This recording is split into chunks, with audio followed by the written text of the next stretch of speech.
104.7 The Cave. KKLH, Marshfield, Springfield. A proud member of the Kansas City Chiefs radio network. Touchdown, Kansas City! Now, it's time for Ned Talk. Here we are together, bright-eyed and bushy-tailed on a Sunday morning. This is our first Sunday morning broadcast of Ned Talk. I'm Joe Westen, joined by Ned Reynolds. Ned, how are you? Absolutely superior day today. How could you not be anything but great with the sky all blue and the temperature balmy? Hey, it's a perfect day. We could ask John Oliver that if he was here, but he's not. He's under the weather, so it's not a good day for John Oliver, but Josh Roberts is with us. Josh, how are you? Oh, I'm doing great. Yeah, the weather's, I love fall. I just love the weather when it gets cool like this, and you know, you can sit out on your deck and smoke a cigar and drink some bourbon. It's great. Let's dissect last week's loss. Oof. First of all, Ned, what did you think of the game? Well, in terms of an exciting game, it was that. There's no question about that. But, boy, you had to be, and this echoes, I think, everybody's thought process here. The defense has to be worked on. It just is not, at least at the moment. I think it will get better, but at the moment it is not cohesive. It's not playing in rhythm. I'm of the opinion that Chris Jones should be moved back to his old position again because he was diced and made to look almost, I don't say foolish, but made to look totally ineffective by the Baltimore run. They would run him right past him. He had no clue as to what to do. And as a result, they come up with, 251 yards, some enormous figure like that, all on the ground. Well, not all, but much of it on the ground, and very effective in stymieing Kansas City and keeping them off the field. In regards to the offense, there's no team that's going to be able to stop Kansas City at the moment unless some defensive guru comes up with a game plan or there's some key injuries. They're going to score. The secret is keeping them off the field and then outscoring them because you're not going to hold them down. But in terms of their defense, they do need to rework that. And that's why I think today's game is very significant because Sandy, get out the jar, guys. Get out the jar. Los Angeles, the Chargers, who should still be in San Diego, but that's beside the point. Agreed. The Chargers do present a pretty good offensive team. They're different, totally different from Baltimore. But it's very good. Justin Herbert will do a very effective job if Kansas City doesn't tighten up their defense.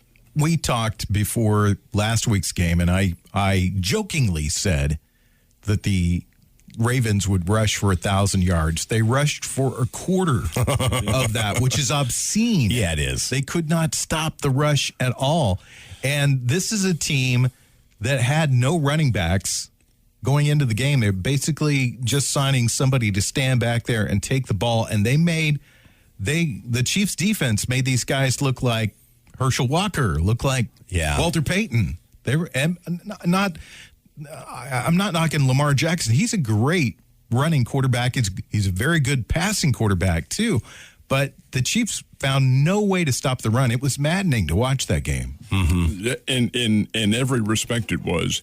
And I think it may have given the Ravens a sense of false security here. We can do this against any team. No, we can't either. They are a passing team. And you're absolutely right. It was done by a collection of old pros in the running back. Now, these guys who know what to do, but they can't do it anymore. And yet they gained 251, I think it was, against the Chiefs on offense. And that's that just can't happen. Well, Los Angeles is younger than the Baltimore Ravens. They have Austin Eckler, who's good running back. They have some others. They have good receivers. And the running game can open up their passing game. You're right about Lamar Jackson. He is basically a passer, but he is also a very good runner. He can do a lot of things, and he's so quick and elusive that he had Kansas City baffled. The whole game. Mm-hmm. The Chiefs just looked off-kilter defensively all game long, and you could tell that the plan was Chiefs thought that, they can't run, so we're going to set up and basically force him to pass. Worked really early. They got the pick six right out of the gate. Mm-hmm. But then after that, the Ravens just steamrolled over the Chiefs the rest of the game. Josh, what did you think? Well, we had talked about last week, like you said, that was a concern about the Chiefs' defense was could they stop the run?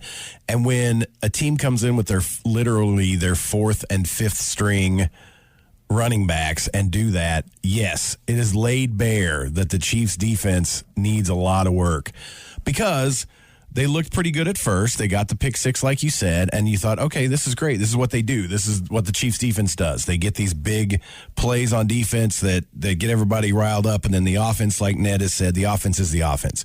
I believe their offense is their own worst enemy, though, because they get out of their rhythm. They get out of the stuff that always works for them, and they try to do cutesy plays or trick plays or whatever it is they're doing, and then if they don't score every time, the defense isn't going to stop anybody right now. So that's where we end up with what we ended up with this past week. What's the solution, Ned? Because you mentioned moving Chris Jones back to the spot that he's in, but it's obvious to me, at least I think, that the Spagnuolo defense is really predicated on a pass rush, that they want to get back and sack quarterbacks. That's why they have three big guys on that defensive line that are really good at doing that. Chris Jones, Frank Clark, and the guy that they brought in from Seattle. No, Clark's the guy they brought in from Seattle. It's Niang, Louis Niang is who they have in there. Although he alternates between the defensive and offensive sides, he's mostly defensive player. Mostly an offensive player. But in terms of defense, they do have that three-prong attack, as you're talking about. Willie Gay is the key, and he's not playing. He's got a toe injury. He should be back next week when they play. But, yes, it is based on the pass rush. They brought in another big pass rusher this year, though, didn't they? From I thought it was from Seattle. They brought in a guy that he is double-teamed as much as Frank Clark. Well, I'm lost on who that would be. I can't remember the guy's name. Somebody probably will tell us, but we'll look it up. But anyway, their defense is predicated on the pass rush and not at all on stopping the run. You got guys that are, that they're going upfield, and if the run goes right by them, then you're counting on your linebackers to stop those plays. And those linebackers really need to come to the fore and play a whole lot better. But when you have a situation like that, you've got to crash your defensive backs and have them leave some of those receivers open if, in fact, you're being gashed on the line the way they were. And when that's the case, you simply have to tighten up and maybe change your formula to some extent. Well, yeah, maybe change the blitz package a little bit, get some extra pressure. Like you said, I mean, I feel like the D-backs are very quick. Well, they are. For the Chiefs. So I think they could do some weird disguised blitzing maybe that would throw off somebody's running game. But yeah, they've got to tighten it up. Those guys on the line have got to stop the run. We'll see what happens today, too, because that's exactly what Los Angeles is going to do, and that's the key to their offense.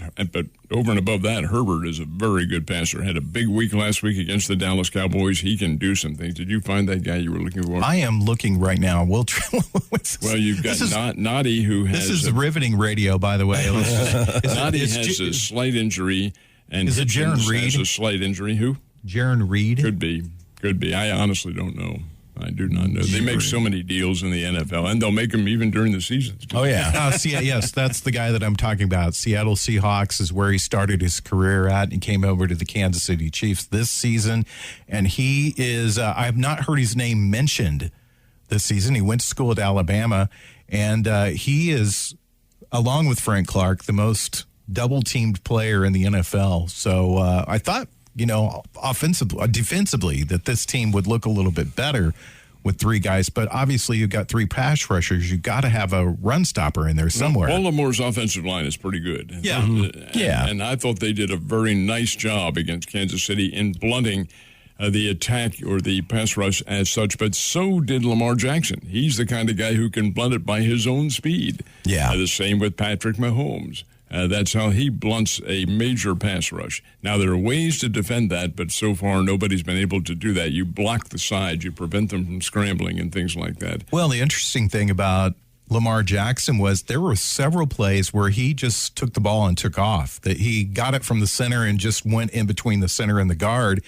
and the pass rush was coming on either side of him, and so the middle of the field basically just opened up for him. And they took full advantage of that. Full advantage. That's called reading your defense and making adjustments and calling signals at the line of scrimmage, changing things, change-ups. That works if you're able to do that. But you have to have an experienced quarterback. You have to have a smart quarterback to pull that off. And you have to have the context of your line listening for those numbers. You're listening to Ned Talk at your local live sports talk show. It is the pregame show, the regular pregame show, the not irregular pregame show, which is what we are. The Chiefs pregame show starts in about 50 minutes with Dan Israel, Art Haynes, and Mitch Holtis. Kickoff is a little afternoon today from Arrowhead as the Chiefs take on the Chargers. Let's talk about the Chiefs offense. I think 3 mistakes come to mind when I think about that game. The first one was Patrick Mahomes and the pass, the interception. Yeah. When he was just getting out of the pocket and he got tripped up and he went ahead and threw that pass. I think the Chiefs win that game if he tucks it and takes the sack. Maybe there's so many other variables involved too, and I'm going to disagree with you. I don't call it a mistake. I call it the ego of a very effective passer. He thinks he can complete every pass, and he can most of the time. So here he's about to go down, and he lets go of that pass, thinking that his receiver is going to be free, and it's just a little bit to the left of where the guys should have been, and the defender's there. There's 3 defenders there. But the fact is that he thought he could complete it. Otherwise, he's not a shoot from the hip type quarterback. No. He's a smart guy. He knows what he's doing, and he feels like in every single instance he can complete those passes. And most of the time he does. It was a gamble that did not pay off. But in terms of his doing that most of the time, yeah, I can fully expect that you will see that. If those opportunities present again to get that pass off, he knows he's got receivers out there. Josh? I love how they had, right before he threw that interception, they had just shown a stat that he had never thrown an interception in September. Yeah. And then he threw one. September. Yeah, they hadn't lost in September. He had never thrown an interception in September. And then, like 3 plays later, he does that. I'm like, oh, gosh, are you serious? Same thing with Clyde Edwards-Helaire. You know, he hasn't fumbled since LSU or something like that and coughs up the football. Yeah. It happens. It's part of the game. Those things do happen.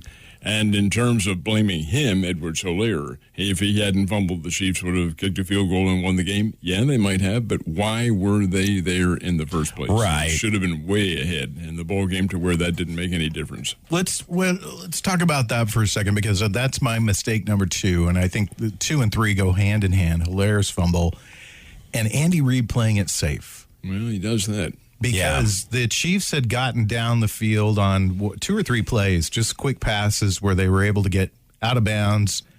Why go away from that? Why not call a couple of plays that are safe, that you feel safe with, put the game in the hands of Patrick Mahomes? He's the best player on the field, right? He's the best player of all the players that are on the field. Oh, yeah. Maybe the best football player out there. Why not put the game in his hands instead of somebody else's? Good call. I mean, and that's been my only criticism of Andy Reid has been is that he gets, sometimes it's almost like what we used to say about Marty Schottenheimer, Schottenheimer ball, where he would get a lead and then he'd get way too conservative and they'd end up losing, and then that just fostered his fear of losing. So I feel like Andy Reid does that sometimes too, where he becomes too conservative and takes the game out of the players' hands too much. Well, he knows he has the luxury of Harrison Butker, who's a very good field goal kicker, who's going to put 3 points on the board regardless. And in this case, 3 points would have put Baltimore probably out of reach and would have won the game. So I think that's what they play for. You have to understand now, this is the NFL, and all these players are pros.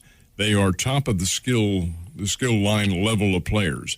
And they can do a lot of things. Even the worst teams, they have great players. So you're taking into consideration the level of talent that you have, what you're able to do, and hey, what difference does it make if we win by 1 point or 101 points? Right. It's not going to make a difference. It's a W. So let's play it safe to where we can get a score. I think that's what his thinking is, and it is a very conservative level of thinking. Well, they were just lining it up for a field goal attempt. Sure. But again, I go back to, and I know a lot of Chiefs fans out there were screaming at the TV, I was screaming at the TV, why run that play? Why not run a couple of safe pass plays, then set yourself up for it, see if you can't get a little closer, maybe a chip shot.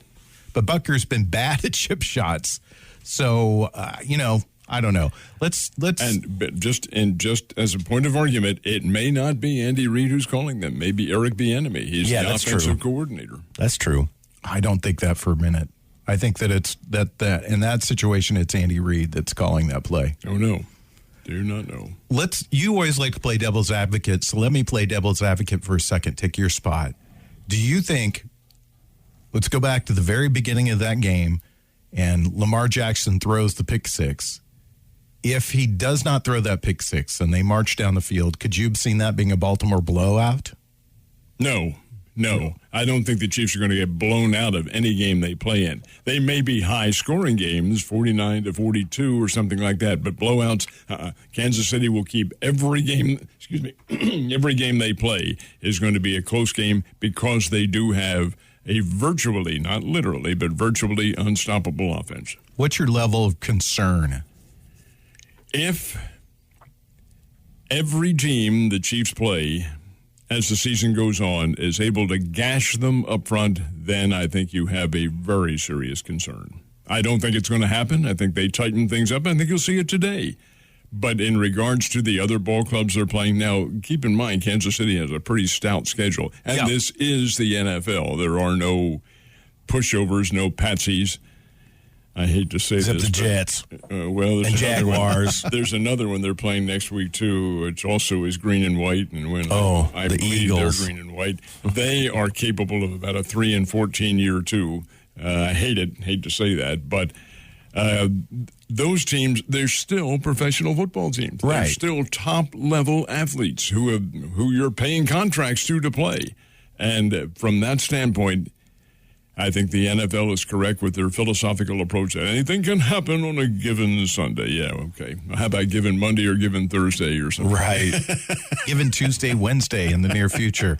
What's your concern, Josh?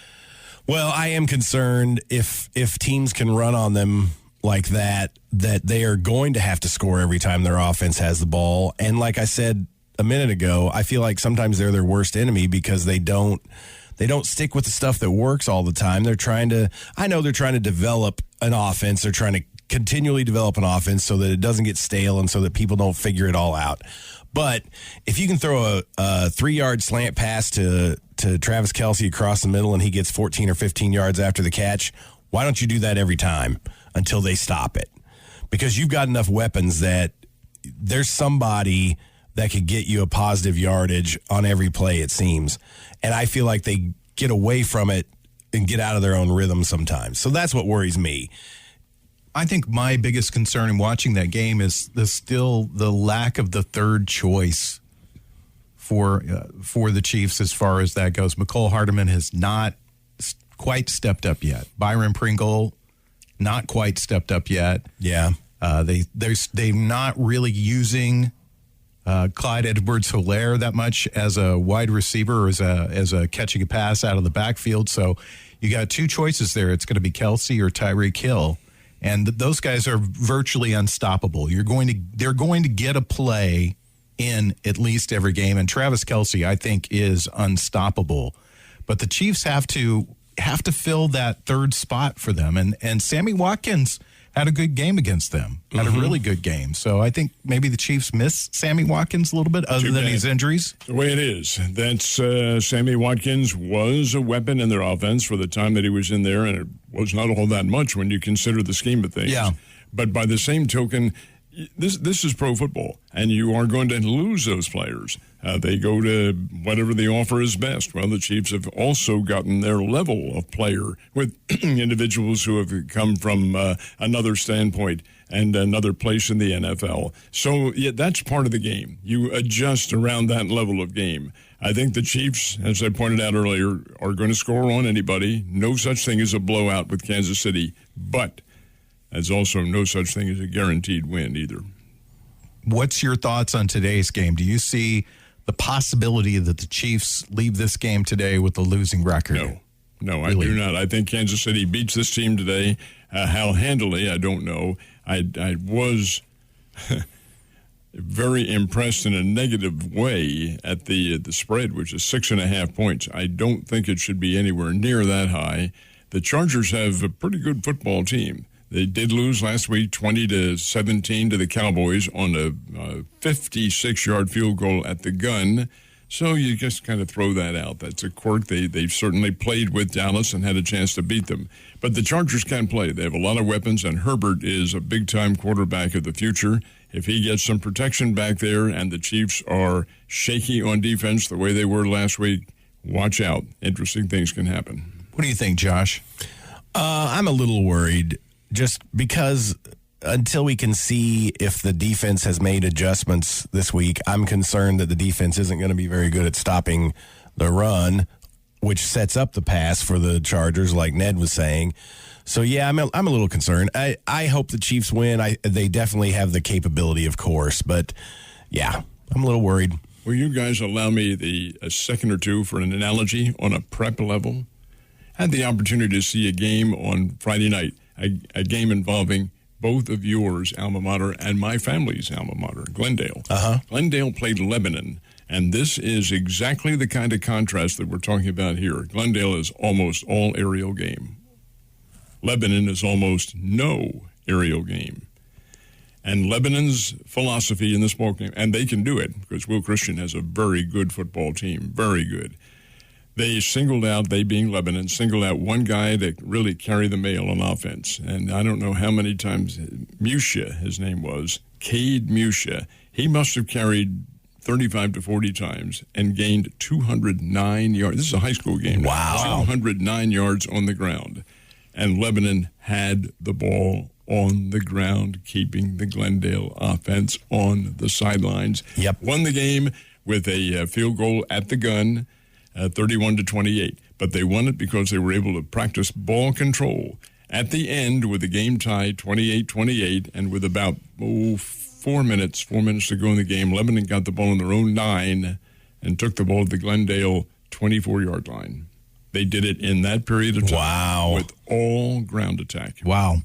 There's the difference right there. If you don't have the defense to stop the run, and Kansas City is very much a question mark, you're going to run into problems. One factor I'll bring up about today's game with the Chargers is the Chargers have a very rare defensive player that can control the game, and that's Joey Bosa. Except that he's hurt. Is he hurt? Mm-hmm. He's not playing today? Well, no. He hasn't been ruled out of the game, but he's been hobbled by an ankle and foot injury. I think they're separate injuries. And he has been labeled as questionable for this one. Oh, aren't we all questionable? We're about 38 minutes away from the start of the Chiefs pregame show right here on 104.7 The Cave.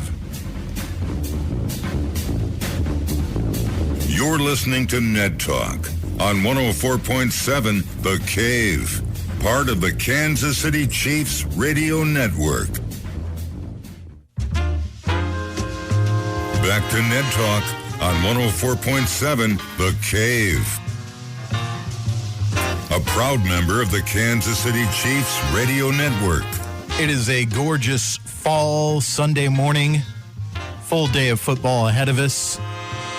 But last night there was some football here in town, and we want to talk a little bit about that. Missouri State University.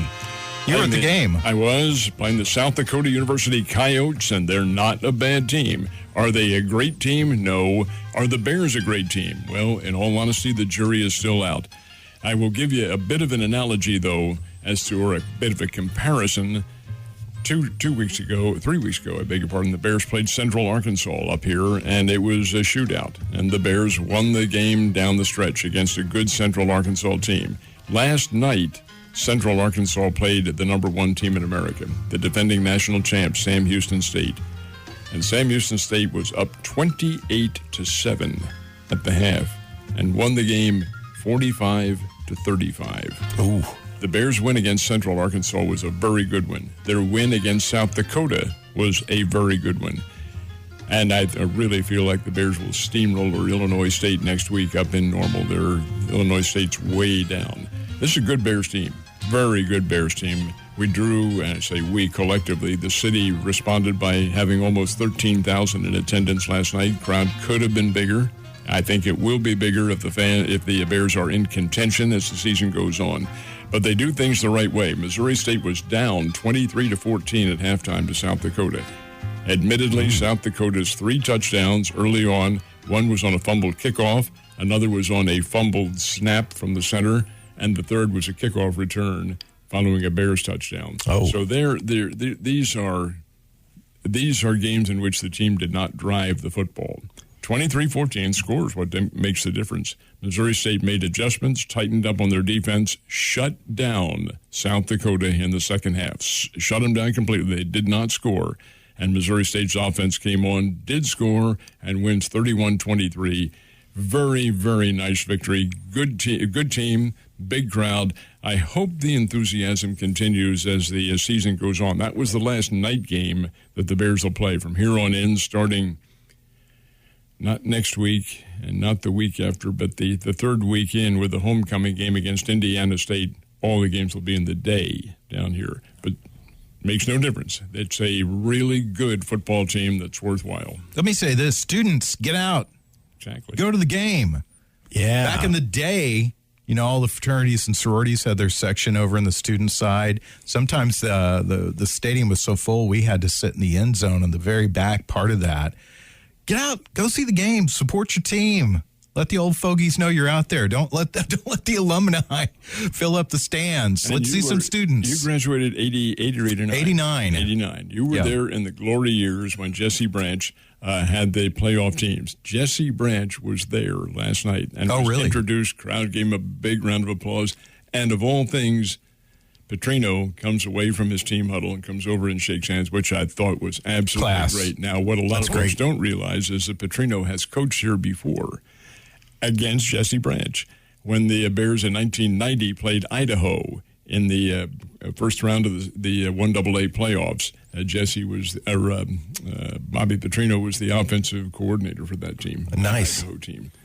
So, a big win for the Bears. I mean, anytime that you beat a team with Dakota in the name of it, in our conference, that's a big win. And again, exciting. So again, next week they play Illinois State on the road next week, and I think Youngstown is their next game, also on the road the following week, and then come home for their homecoming, which is the Indiana State game. Indiana State's not bad. I don't think they'll beat the Bears here, but they're not a bad football team. Then you get into the meat with North Dakota State, North Dakota, Northern Iowa, and teams of that caliber, and they're tough. Are the Bears nationally ranked yet? Yes, they are number 8. Last week they were number 18. I think they'll probably be a little bit higher this week, somewhere around 14, 15. I think the Bears are a playoff team. There are 24 teams in the 1AA playoffs, and at this juncture, and viewing what an observer can from the field, I would say they are certainly a playoff caliber team. What's the strength of the Bears this season? Defense. They play a lot better defense. Now you say, wait a minute. They gave up 23 points in the first half. How can you play defense? Not a bogus 23, but a shaky 23 by South Dakota because they came on big plays and they were the result of turnovers. So those things can happen. That's part of football. But as far as a team driving the ball on them, did not happen. Transfer quarterback, how's he doing? He's a very good quarterback. His name is Jason Shelley. He's a kid who has a lot of acumen as a quarterback. He knows what he's doing. Of course, this is his third college he's played. Utah, Pac-12 team, Utah State, which is Mountain West, and now Missouri State. He's quarterbacked at all 3, so he knows what he's doing. He got the starting call in the Bears game against Oklahoma State and has been the starting call, but he got it for a reason. I thought this is classic Bobby Petrino and his understanding of football. He said, hey, this kid quarterbacked at Utah. He's played in games at the Coliseum in Los Angeles, played Southern Cal, UCLA, Arizona, Oregon. He's played these games. He knows what it's like to play before a big crowd. And there was a big crowd at Oklahoma State. Saw what happened. Bears played him close and almost beat him. Oh, yeah. Well, I'm excited. As an alumni, it's good to see football back. People talking about Missouri State football and the excitement that surrounds it, and it's good for the community, too. So get out and see the Bears play. Super for the community, and it's been It's been a bear in hibernation here the last several years, and that's totally unfair because it is a good program. And what many of alleged football fans in this town don't realize, 1AA, it is a hybrid division, I admit. But 1AA is just a fraction of a step below 1A, and the difference is the bench. You don't bring in the quality players from the bench that the Sure, you don't have the depth. For instance, in Alabama, their second, third, and fourth string players, they could play for almost any other team going. Right. 1AA teams do not have that luxury, but they can play. Their first units out there, absolutely, they can play on an even scale. Do you think the national media, the national schools have started to pay attention to Coach Petrino again and starting to look and say, yeah, it's a guy that could help our program? There's some factors along the line. I think he likes it here. I don't know Mr. Petrino very well. I've met him, but I don't know him. But I do think he likes it here. This is a very blessed area that we live in, and it's not to be taken for granted. It has an awful lot to offer. And Mr. Petrino is also younger than I am by a lot, but he's still 60 years old. Does he have the motivation to move on? Well, if somebody's dangling a big paycheck in front of you, you never know what the motivation might be. So it's really hard to say. But if it's just simply a determination in him to better his career, he's been in the NFL, he's been at big-time colleges, he's down here. It's Springfield, Missouri, kind of a relaxed area in a lot of respects, and you're winning, you're toast of the town. There's a lot to be considered, guys. It's true. Very, very true. We're 25 minutes away from the start of the pregame show with Mitch Holtis, Art Haynes, and Dan Israel. Stick around for that. Till then, you got us, Ned Talk. You're listening to Ned Talk on 104.7 The Cave, part of the Kansas City Chiefs Radio Network. Back to Ned Talk on 104.7 The Cave, a proud member of the Kansas City Chiefs Radio Network. We're getting set for some football this afternoon. Kickoff is at noon. Pregame is at 11 o'clock. Let's talk baseball, though, because it's big.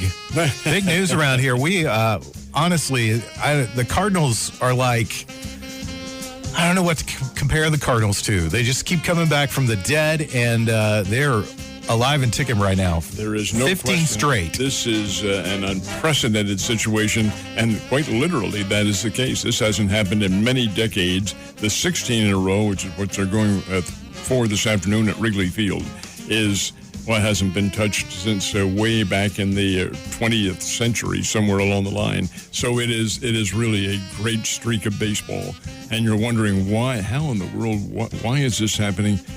Well, it's a perfect storm. A perfect storm for the Cardinals. Who are they playing? I'm going to get some grief for this. But, guys, the National League Central Division is arguably the worst in baseball. By worst, I'm talking about the weakest. And that's where most, if not all their games. Wait a minute, they played the Dodgers. They did, and they split with them.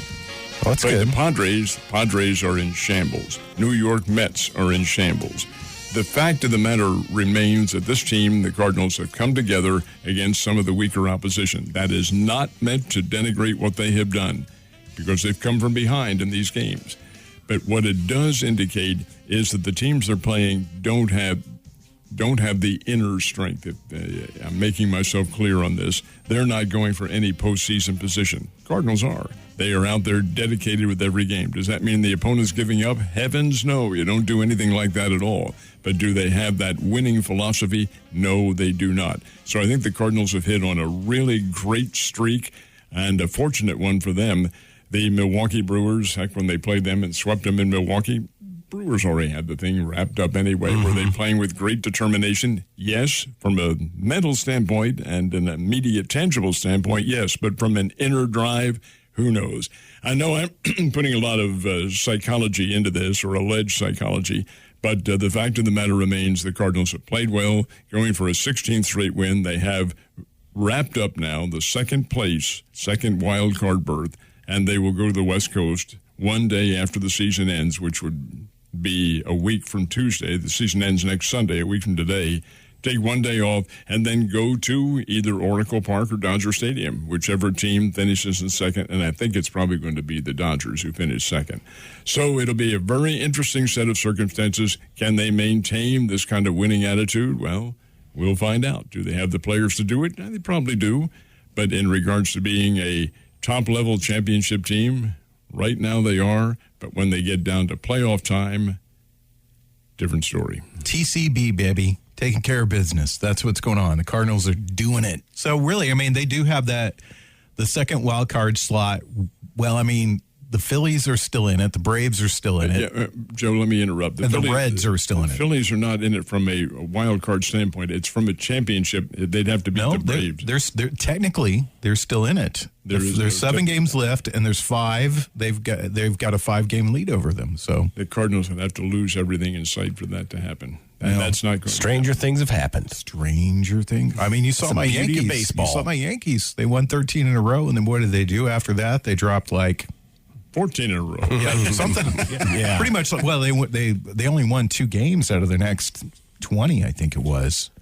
So, well, I'll go ahead and congratulate you Cardinal fans for getting that 16th win in a row, because my Cubs are not my Cubs anymore.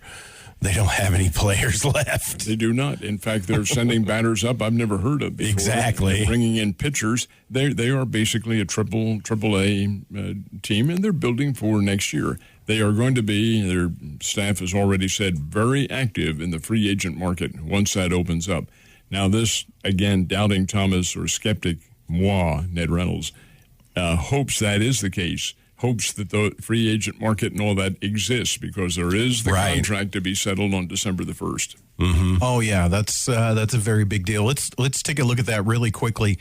The Dodgers are up by 13 games in the first wild card position. They will win 100 games this season easily.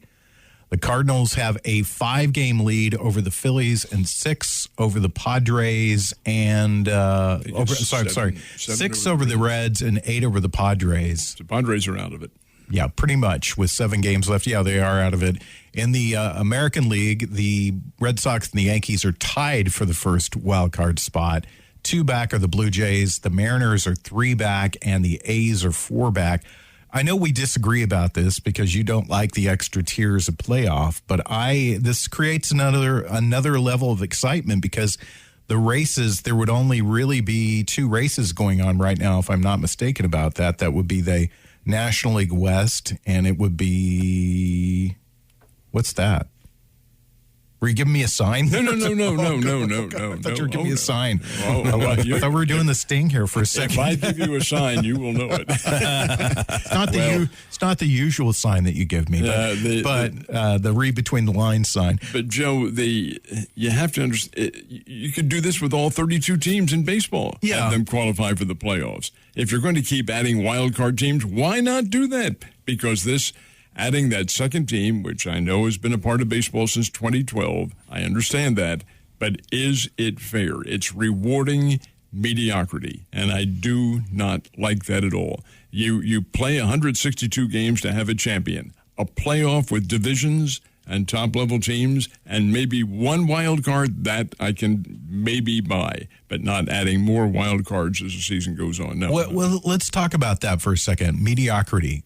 The best team in baseball all season, San Francisco Giants. They have a 2-game lead over the Dodgers. The Giants have 101 wins, 54 losses.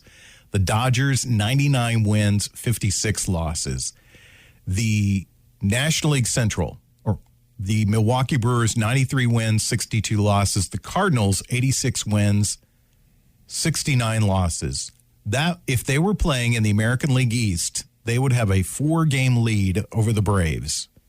Who is they? The Cardinals would have a 4-game lead over the Braves, because the Braves are 82 and 72, and the Phillies are 81 and 74. So I think because the divisions are tougher than other divisions, it adds a level of fairness for some of these other teams to be able to make it in, when they would, if they were in another division, be leading that division. No comment?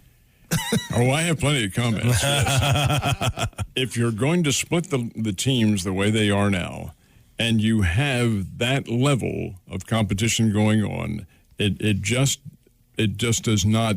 It's 30 teams, have 15 in the American League, 15 in the National League, and play for the championship. Play for with your number one teams. But no, that's not what TV wants, and it's not what the executives want. All right, if you're going to add divisions, then a division champion and one wild card, fine. That's the way it is. Leagues differ in strength. What's the Cardinals' record in the Central Division as opposed to the second-place team? I think they're the only ones above 500, aren't they? The Cardinals are 86-69. The Reds are 80-75. Okay, they're 5 games above. So the Reds should have a winning record this season. Well, they will. They could still have a losing record, but they should have a winning record this season. But again, the Cardinals would have a 4-game lead over the Braves if they were playing in the National League East. But what is the level of strength in the National League East as opposed to the National League Central? That's what I'm saying. Is I think you're leveling the playing field a little bit for some of these teams. But is it right? They still haven't won. Is it wrong though? Yes. I say the more the better. I love more playoff teams. So do the TV folks. Oh yeah, it's more money, it's more revenue. Sure. All right, we'll be back with our picks as we wrap up Ned Talk this week.